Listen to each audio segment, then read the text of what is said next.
Beruniy tumanida kuchli shamol esib, noqulay ob-havo sharoiti yuzaga keldi. Bunday vaqtda daraxt taglariga mashinalaringizni qo'yishni maslahat bermaymiz hamda bunday ob-havo sharoitida iloji boricha uyingizda qolishingizni so'raymiz.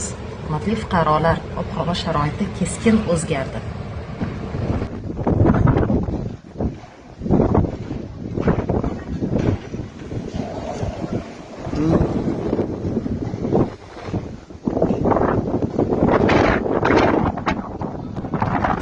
Berniyde ne olmadı? Bir şamal bop. Vay vay. Paniklen uçurur verdi paniklerini. Dereklere kadar dereklere bir şey kadar. Vay. Çokla yok. Yıkılkamagan mı vay. Paniklere kadar vah.